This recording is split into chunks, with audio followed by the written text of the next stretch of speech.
Еве сме назад во неделниот микс, почитувани гледачи. Се надевам дека веќе уживате во оваа програма што ви ја овозможуваме денеска, јас и моите гости. Во продолжение ќе зборуваме на многу теми кои што верувам дека ќе го задржат вниманието, бидејќи ми гостува поетеса и колумнистка, чијашто дејност се движи на пресекот помеѓу книжевноста и општествената ангажираност. Во незините текстови и поезија се отвараат теми за родова еднаквост, човекови работнички права, позицијата на жената во современото општество, а како авторка која редовно и активно ги следи и коментира општествените текови, таа гради препознатлив глас што не се дистанцира од реалноста, туку директно комуницира со неа. И еве се потруди да направам вовет за мојата следна гостинка, но ќе видите колку всушност таа ќе ве облагороди и оплемени овие следни минути со незиното гостување. Ивана Јовановска, наша поетеса и колумнистка, денеска во неделниот микс. Добре ни дојде. Добре те најдов, фала ти за прекрасната најава. И на вистина е така и многу ми е драго што ете благодарение на сајмот на книга го договоривме ова интервју. Се согласувам. Како си? Одлично, се радувам што сме тука, се радувам што може да зборуваме за многу теми кои излегуваат и од рамките на книжевноста, ама ја ставаат во еден поширок контекст и воопшто што имам шансата да сме една спроти друга. Апсолутно е така и ете како авторка навистина може да се забележи дека паралелно делуваш и како книжевно ангажирана, но исто така и општествено ангажирана. И таа спојка очигледно не раскинлива во твој случај. Да, мислам дека како што растам се повеќе забележувам дека имам потреба да го поврзам тоа што го пишувам со некакво експлицитно делување во јавен простор и во јавниот живот. Мислам дека во двете збирки кои ги имам објавено тоа е многу суптилно, меѓутоа во тоа што го пишувам сега на пример многу поексплицитно се гледа и текстови кои да речеме не се фикција и не се бават со книжевност конкретно, многу појасно го одразуваат тоа.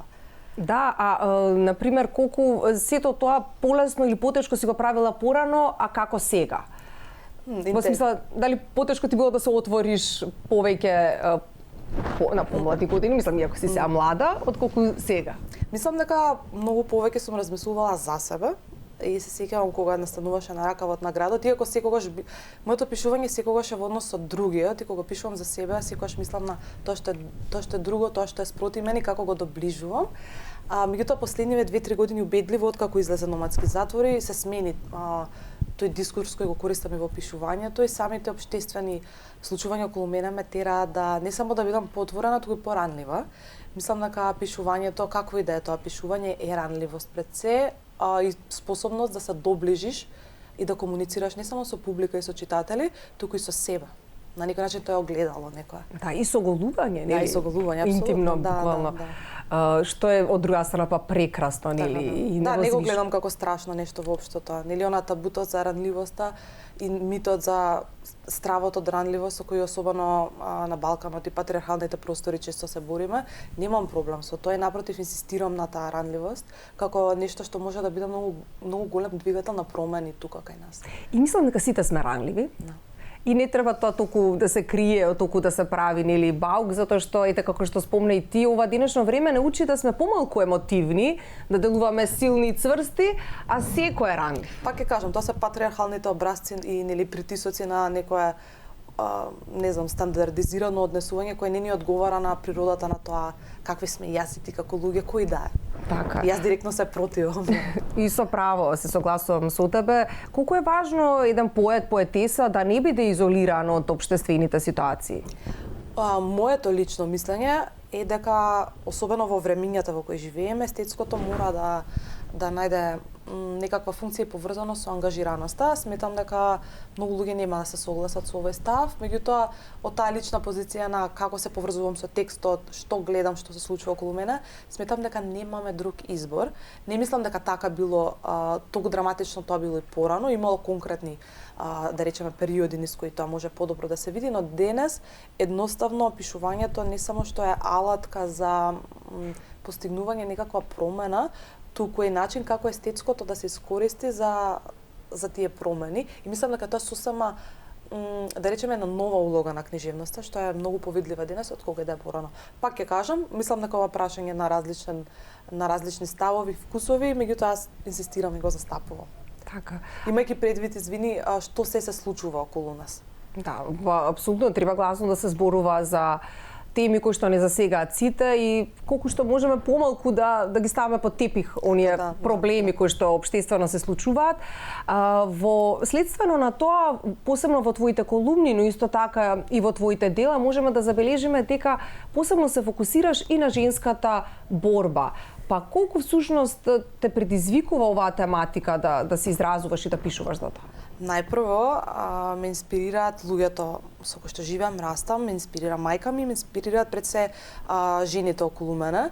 Мислам дека во Номадски затвори и во На ракавот на градот тоа пак ќе кажам многу суптилно, за разлика од новата збирка која подготвувам сега, меѓутоа во текстовите кои сум имала шанса да ги, да речеме, пишувам и соработувам со Медуза или со платформата Трн, таму веќе го имав тој простор да поексплицитно и се фокусирам самата и да зборувам нови прашања. И денес, затоа кога ме прашуваш, знам дека што и да правам следно, не би можело директно да исклучи пишување на тие теми. А во однос на поезијата и пишувањето, кој е најголемиот предизвик со кој што се соочуваат жените авторски на нашата книжевна сцена? Мислам дека секогаш сум тргнувајќи од себе, сомнажот како една секогаш ме водел сомнажот, да речеме, како една основна појдовна точка, меѓутоа тоа е нешто кое не е предизвик, туку е истовремено и мотивација и потик да се биде подобар. Овде кај нас, кога зборуваме за жените како културни работнички, воопшто како авторки, зборуваме за перцепцијата во јавноста, за стапеноста пред се на разни сајми, подоцна нивното преведување, нивната видливост, инсистирам на нивната видливост и во македонскиот јавен простор, меѓутоа и во странскиот и во меѓународниот, и секако шансата и потребата да се сватат сериозно со тоа што го пишуваат. Мислам дека имам извонредни книжевнички на македонската современа сцена, тоа се жени авторки од кои јас се инспирирам, учам апсолутно, добитнички на наградите роман на годината, добитнички на голем број други романи, кои заслужуваат уште поголемо внимание и пред се поголема поддршка во тоа што го работат, затоа што се исклучително талентирани. Така е, апсолутно. А Ивана, мислиш ли дека и во последниве години им се дава фокус на жените книжевнички? Ве неодамна го имавме сајмот на книга. Која е твојата перцепција во однос на нивната присутност? Мене ми делува лично дека се застапени. Јас мислам дека тоа индивидуално инсистирање од страна на малите издавачи, генерално, меѓутоа не мислам дека тоа е некаква, да речеме, национална стратегија, национална политика, некаква на ниво на култура која во фокус повеќе ги става, апсолутно не. Затоа и конкретно сум фокусирана да видам како тоа проаѓа кај нашите помали издавачи пред се, кои едноставно толку селективно и внимателно работат и со нивните авторки, меѓутоа и со процесот на издавање. Така што нема да бидам оптимистична на таа тема апсолутно, тука многу треба да се работи и верувам дека независните и малите издавачки куќи може да бидат многу добар пример како со малку средства може да се поддржува и континуирано да се изнаоѓаат начини за издавање на женско писмо и на женско творештво. Да, и се надеваме дека спомнати твојата перцепција дека сето тоа ќе се надградува, ќе се зголемува, дека сепак повеќе ќе бидат во фокусот жените и понатака. Иако се надевам дека и одиме кон некој позитивен дел, па сега нормално треба работа уште во тој поглед. Твојата последна најнова стихозбирка Номадски затвори исто така општествени теми третира. Колку за тебе и како делува тоа да се вметне на хартија, она што ете можеби и во колумна би го напишала, но да се направи како поезија? Да, работата со разликата меѓу поезијата и текст кој не е книжевен е една многу интересна, многу интересно да се следи таа паралела. Меѓутоа и во каков идеја поинаков текст секогаш сум пробувала да направам, да речеме, да внесам нешто поетично. Односно сите текстови кои сум ги пишувала, знам и чувствувам дека имали некаков поетичен контекст. Номадски затвори се занимава повторно, како и На ракавот на градот, со прашањата за останувањето и заминувањето преку личната перспектива и мислам дека се обидувам преку двете збирки, особено тука, да речеме да се доближам, личното да го доближам кон политичкото. Мислам дека можам многу поостро да го правам тоа и инсистирам на тоа. Понатака, но нели тоа е самиот книжевен раст на еден автор. И тоа е сосем нормално. Да, кога се навраќаме наназад, но ми е особено важно затоа што ја пишував додека не живеев тука, додека живеев во Шпанија и гледам дека повторно ја повторува темата, еден циклус кој веќе го затварам, да речеме, со истражувањето на просторите.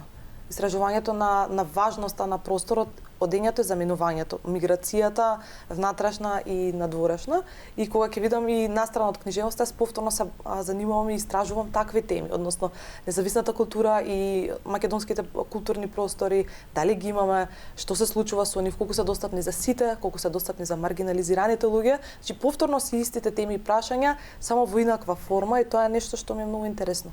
Ете, спомна Шпанија, дали повеќе некако настрана се инспирираш, имаш ли некое посебно место каде што сакаш да пишуваш, да твориш? Како Шпанија всушност на тебе делуваше? Бунтовничкиот дух на таа средина, а истовремено и смирениот дух, многу влијаеше на мене. Секако пред секога излегуваш нели од зона на комфор и влегуваш во некој сосема друг контекст, не може да не произведе тоа нешто во тебе, ама и дава дистанца, особено од својот дом.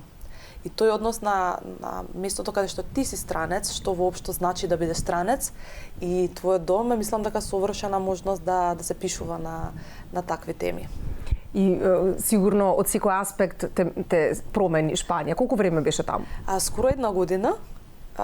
Се надевам дека ќе се вратам пак. Јас генерално често патувам и се обидувам да се движам. Некој современ номад, така се шегуваме по дома дека сум. Мислам дека секое движење е од исклучителна промена, затоа што отвара многу перспективи и ни покажува колку не сме сами, колку сме често затворени кон тоа што значи другиот, различните култури и согледби што може да те направат многу по-богат и едноставно поисполнет. И да речеме, баш заради тоа што имам периоди во кои што често и интензивно патувам, сметам дека тоа се периоди во кои што најмногу растам и инсистирам на тоа дека особено за млади луѓе шансата да се движиме, мислам дека е шанса за многу големо растење. Но морам да додадам дека сум свесна дека движењето и патувањето е практично една привилегија. Јас најмногу сум ја користела Еразмус програмата, меѓутоа важно ми е да споменам затоа што во време во кое што живееме и таа економска ситуација во која што се наоѓаме, јас не би била во можност да размислувам и да пишувам за работите за кои што сакам ако не сум имала таква шанса. Така, и ете, тие стипендии, јас имав една, кога бев студент и така натаму, тие можности да се оди на семестар, на еден месец, ако ништо друго, во странство, се драгоцени. Нели, привилегија, апсолутно привилегија. Да, и остануваат за цел живот и некако не обликуваат, ми се чини понатака, така што поттик за сите, ете, посебно студенти, но и секој некој што има можност ете да аплицира на различни стипендии и така натаму, секако кој има можност да финансира сето тоа, како што спомнети, надвор, искуства, црпење, шарање на CV-то, како се вели биографијата, растење. Лично растење, да. Токму така. Кога сме кај странство, да спомнеме дека многу твои песни, поезија е преведена и на странски јазици. Ќе го спомнеме ета за почеток англискиот, германскиот, грчкиот. Дали преводот всушност успева да промени пораката на поезијата? Многу ми е драго дека се зголемуваат бројот на препеви. Последно да речеме тоа што ќе бидам застапена во зборникот, регионалниот зборник рукописи 49, мислам, ако не се лажам, преубаво издание кое баш ги обединува младите од регионот и бев селектирана и препев се случува и на српски јазик. Мислам дека вештината на преведувачот само може да ја збогати песната, меѓутоа исто така да покажеш колку е комплексно самото пишување и колку е комплексно пренесувањето на истата емоција. Мислам дека добриот преведувач се обидува да не ја згасне емоцијата која била оригинално представена во еден текст, туку со истиот жар и на колку што може поблизок начин, преку со исто средство, јазикот, но на различен начин да го пренесе. И можам да замислам колку е тоа тешко, затоа што јас сега почнувам да се занимавам исто со еден јазик кој го обожавам, шпанскиот, и полека откривам колку е тоа неверојатно тешко и пред се бара и одлично познавање на јазикот, меѓутоа и на тоа што се чита и на тоа што се пишува. Да, и тоа е моќта на преведувачот. Апсолутно е така. Имаме да спомнеме дека неодамна заврши и се одржа Скопскиот поетски фестивал, од кој што исто така и ти си дел. И ете, во оваа книга тука има и твоја поезија, всушност текна и епистема 5 години одскочна даска, која што е можно за сите млади поети да ги представат своите песни, поезија. Па кажи ни за овогодинешното издание и за другите твои искуства на поетски фестивали. Прво сакам само да напоменам дека јас бев дел преку учеството во самава книга, инаку си ги поздравувам моите и колеги, пријатели, организатори на фестивалот, кои мислам дека по 6-ти пат во градов донесе нешто исклучително, односно новата енергија која му беше потребна преку еден фестивал кој мислам дека оваа година донесе преку над 100 поети, над 100 поети. Можноста да бидеме дел и јас и луѓето од мојата генерација преку промоцијава на техни епистема беше едно прекрасно чувство. Ова е всушност втор пат, односно втор или трет пат како веќе учествувам во различна форма. Еднаш како учесничка, друг пат во форма на една прекрасна, да речеме, манифестација Поетот е присутен и овој пат во нешто вакво. Прво само морам да го поздравам архивирањето, излегувањето од печат на вакво издание, приредено од Јулијана Величковска. Ја поздравуваме Јула, Јандре и сите од ПНВ публикација. И целата екипа на Скопскиот поетски фестивал, затоа што одново практично даваат просторите да се не само да се создава простор за младите, туку мислам дека и младите критички да го преиспитуваат своето пишување, да се сомневаат во себе и да растат преку тоа што го прават. Всушност таков бил и целиот мој однос и учеството во Скопски поетски фестивал, соработката со ПНВ публикации, Јулијана како мој издавач, и мислам дека ова е уште еден показател и убав запис за тоа, некаков сведок. А Ивана, колку има несигурност кај тебе додека пишуваш? Јас мислам дека Марија не би можела да се занимавам со пишување ако стигнем до точка во која би звучала, не би звучала, туку би се чувствувала многу сигурно. Од некои поети кои многу ги сакам, научив дека дека постои сомнеш, постои простор за раст. Мислам дека немам доволно искуство за да меѓутоа и никогаш во пишувањето не сум ја гледала таа сигурност како нешто позитивно. Значи секогаш кога имал некаква потреба да се истражува и да се учи, тука сум гледала простор за да се биде добар, да се подобрува нешто и тоа го научив од луѓето кои најмногу сум сакала да ги читам. Од таму секогаш се сомнувам, уште повеќе ќе се сомнувам, верувам и со новата книга. Затоа и сега кога се навраќам назад на двете збирки, секогаш го имам тој критички тон, меѓутоа тоа е здраво, мислам дека. И мислам дека таа позиција која мене ми овозможува да си кажам да, имам уште многу работи што треба да ги научам, уште толку многу книги да ги прочитам и уште толку многу чекори што треба да ги изодам. Не верувам во некаква арогантност и во некаква, да речеме, строга поставеност на позициите кога станува збор за сопственото пишување, затоа што тоа е еден доста трнлив и мачен пат со сам себе пред се. Како го објасни ова прекрасно и на вистина е така. Читањето исто така, ние во нашата емисија секогаш го промовираме моментот дека многу е покорисно да прочитате книга отколку да се поминува време на мрежите и да се прави нешто бескорисно што се вели. Книгата многу ќе на облагороди. Па еве во однос на тоа читањето за тебе што представува? Најпрво, без читање не би можела да бидам авторка.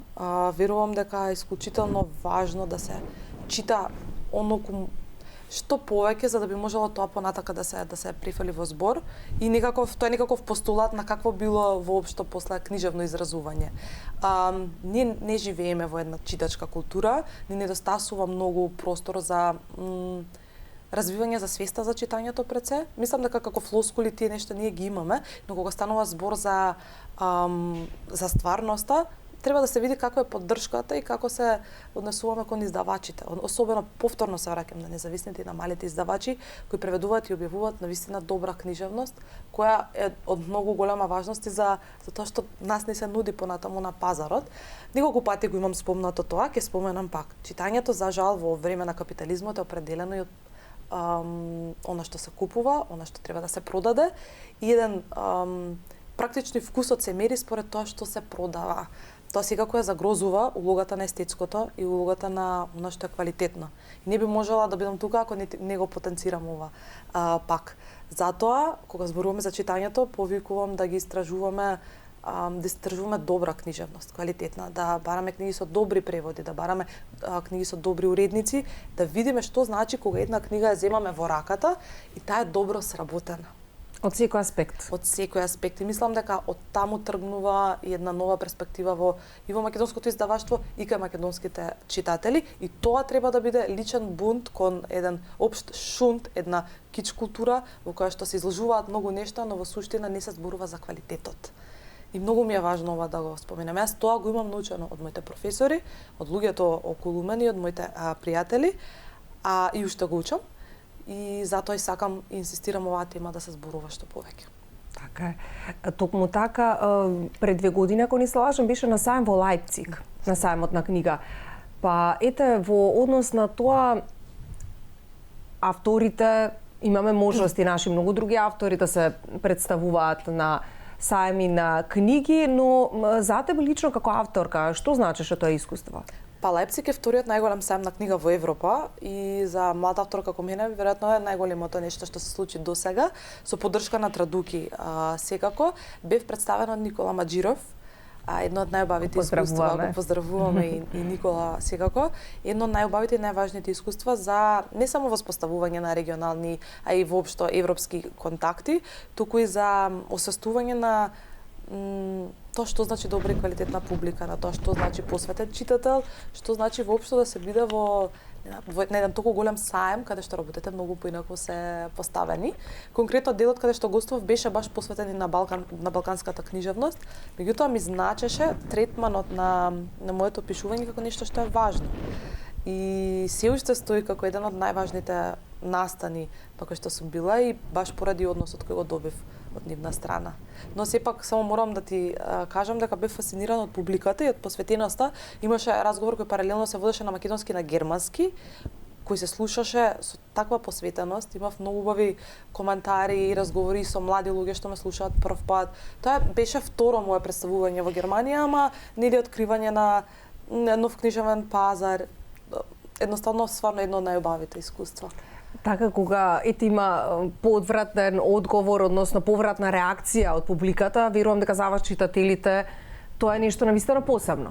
Нели, вие пишувате, ги кажувате вашите мисли, но во секој случај ние читателите сме тие кои што ви значи, верувам, кога ќе ви дадеме повратна реакција. Апсолутно, да, апсолутно. И кога ќе ве сослушаме и на поетски фестивали, на сајми на книги, и јас знам и лично како читател колку многу сакам кога ќе добиам и посвета од авторот, ќе поразговарам откако ќе ја прочитам книгата, така што тие дискусии се навистина посебни. Да, апсолутно, и му даваат, особено кога станува збор за нашите, за македонските автори, мислам дека им даваат и храброст и некаква мотивација понатаму за работа.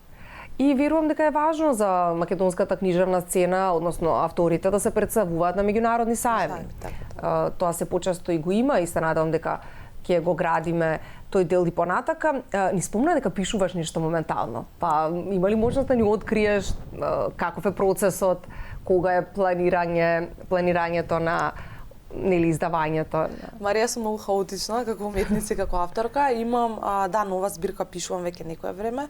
Имам се занимавам и со некои прашања кои веќе и го имам споменато, тоа се подлога за роман, тоа стои некаде.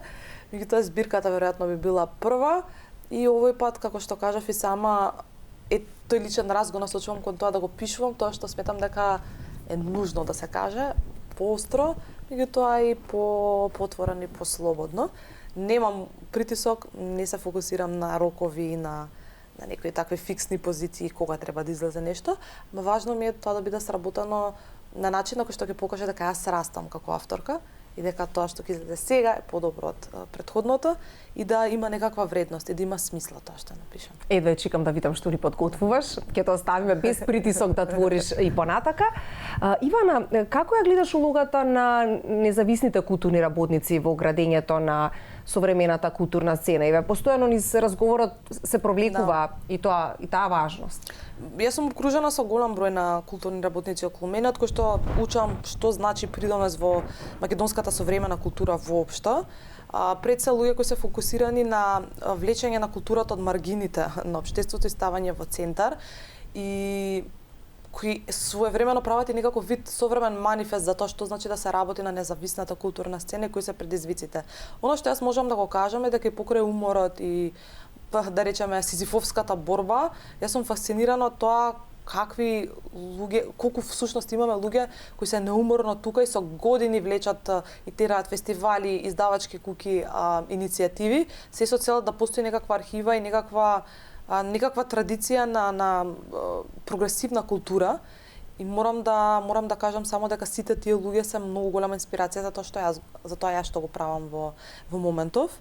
И секако станува прашањето како да се обезбеди подобра позиција за работа, пред се поддршка за тие културни работници да можат да го прават тоа што го прават. И за оваа култура, прогресивната современа култура во Македонија, да има едно кохерентно и цврсто јадро, која ќе биде, исто така важно е за мене, простор за сите, односно недискриминирачки, инклузивен, јасно, простор со став кој ги вклучува сите луѓе во него. А толку сте сите вие ангажирани во таа културна сцена, независна, ако може да се каже, со посебна жар, со посебен ентузијазам, и ми се чини дека има многу гости твои колеги кои што ми гостуваат, кои што се дел од независната културна сцена, и тој ентузијазам е неверојатен. И ми се чини дека се повеќе и повеќе се трудиме да допре до пошироката јавност, без разлика дали станува збор за представи, за дела, за фестивали, дека се слуша се повеќе и повеќе гласот на пак ќе се навратам дека се воодушевувам на напорот и на трудот, меѓутоа го гледам и уморот кој секако зависи од пошироката општествена состојба. Значи културата во Македонија, особено и независната култура, се развива во едни многу специфични, многу тешки услови и се надевам дека тој ентузијазам кој се надевам и дека ние како млади генерации нови генерации го преземаме, ќе трае. Не е тешко не е лесно односно да се прави култура во земја како Македонија, но од друга страна, како никогаш досега ни е потребна културата во Македонија. Ивана, кажи ни во однос на твоите планови и ангажмани за следниот период. Планирам да пишувам многу повеќе овој период, да завршам збирката и да видам како би се испробала во некои прозни форми, ако можам да го направам тоа, и сега да продолжам да делувам во вакви некои насоки, Марија, посветени на независната култура, на младински простори и на, да речеме, културни точки кои може да ни дадат и нас како автори, но и на сите граѓани во градов по-слободен и поголем простор за творење. Така што мислам дека пишувањето и тоа делување во општествениот простор се преплетуваат кај мене и продолжувам по таа линија. Ќе видиме каде ќе ме однесе тоа. Но во моментов мислам дека единственото што ме мотивира и ме поттикнува да бидам тука во земјава, и знаеш, често коментираме да не си ги спакуваме коферите како млади луѓе и да се заминеме туку да мислиме дека има поента зашто го правиме ова што го правиме. Да, и да одиме, но да се вратиме. Да. А која е следна дестинација? Или не се надевам Шпанија. Да, и во тој стил си. Шпанија, да. Колкото естетски стил ти е важен во однос на уметник, како уметник, нели? Знаеш дека не сум размислувала за тоа. Тоа е се природно, во смисла никогаш го немам обмислено. Многу повеќе размислувам за околината, за влијанието на средината врз мене, меѓутоа како јас се презентирам себе си и тоа, да речеме, што е некаков мој заштитен знак, било едноставно нешто толку природно како секогаш да сум го имала и не ни станувало дел, не сум го никогаш преиспитувала, ама важно ми е само автентичноста во тоа. Да. Автентичноста е нешто што мислам дека се покажува, се гледа, се забележува, остава енергија, остава впечаток и тоа е се што е потребно. И сигурно има влијание живењето и во Барселона, и неодамна беше во Перуџа, Италија. Перуџа е прекрасна. Неосетно, од секаде каде што одиме, има влијание на нашиот стил, на нашето однесување. Да. Иако се сеќавам, знаеш, баш го коментиравме ова дома, дека јас конкретно, да речеме, за стил и некој таков момент, тоа започнав уште во средно и од таму се развила некоја потреба за патување и за истражување. Значи има некоја комбинација меѓу она што ние го носиме со нас, она што го сретнуваме од надвор и таа симбиоза. Некогаш и пред да се сретнеме со другиот и со другата околина, правиме нешто друго од себе и бараме своја автентичност во развојот. Кај мене таков е случајот. И подоцна ќе се најдат тие две заедно некаде во светот и тоа станува така. Да. Овој разговор навистина ме некако инспирираше дополнително. да читаме поезија. Ете тука ти ни донесе всушност и изданија од списанија книги каде што твојата поезија е преведена и на грчки, на англиски, српски, на други јазици, словенечки, да.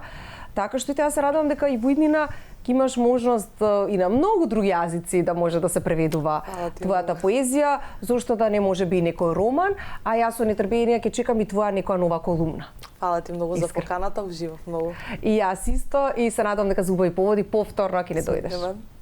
Ете, почитувани гледачи, со поетесата и колумнистка Ивана Јовановска офативме многу важни теми кои што се надевам допреа и до вас. А се надевам дека и овој ден ви го разубавевме со неделниот микс и дека ќе поттикнеме повеќе читање, култура и ете, еден позитивен став кон животот. Ве поздравувам, благодарам до целата екипа од Телевизија 24 која учествува во креирањето на емисијата. Останете со нашата програма. До следно видување.